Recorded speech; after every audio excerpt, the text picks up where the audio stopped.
ഇങ്ങേരെന്താ മൂക്കിനകത്ത് മൂട്ട കയറിയതുപോലെ നിന്ന് കറങ്ങുന്നത്? ആരാ? മനസ്സിലായില്ല. എന്തു പറ്റി? ഞാൻ ഇണ്ടൂസൻ. ഞാനൊരു ശബ്ദം കേട്ടു.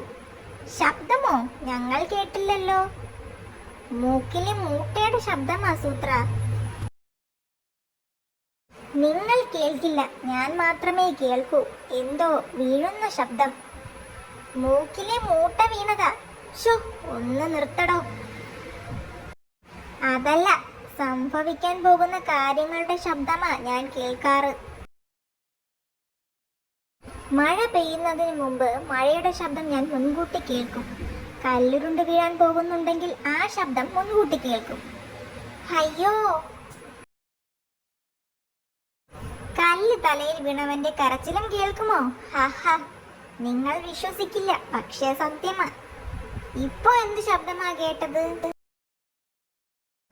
എന്തോ വീഴുന്ന ശബ്ദം, പക്ഷേ എന്താണെന്ന് മനസ്സിലായില്ല. മിക്കവാറും ആകാശം ഇടിഞ്ഞു വീഴുന്നതായിരിക്കും. അയ്യോ, ആണോ? ഏടോ, ഇതൊക്കെ ശുദ്ധ തട്ടിപ്പ. എനിക്കും തോന്നി, അതാ ഞാൻ കൂളായി നിന്നത്. എന്തോ ഇടിഞ്ഞും പൊളിഞ്ഞും വീഴും, ഷുവർ. വീടില്ല, ഷുവർ. ഞാനും ഷുവർ. വെച്ച് വെക്കാം, വീണില്ലെങ്കിൽ ഞാൻ ദാ ഈ മരക്കൊമ്പിൽ നിന്ന് ഇറങ്ങില്ല. എങ്കിൽ താൻ ഫുൾ ടൈം അവിടെ ഇരിക്കും. എന്നാലും എന്ത് വീഴുന്ന ശബ്ദമാണെന്ന് മനസ്സില. അയ്യോ,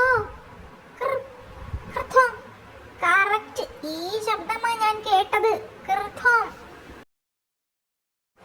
ഇണ്ടൂസ, എണീക്ക്. മരക്കൊമ്പ് വീണ സ്ഥിതിക്ക് താനിനി മരക്കൊമ്പിൽ ഇരിക്കേണ്ട കാര്യമില്ല.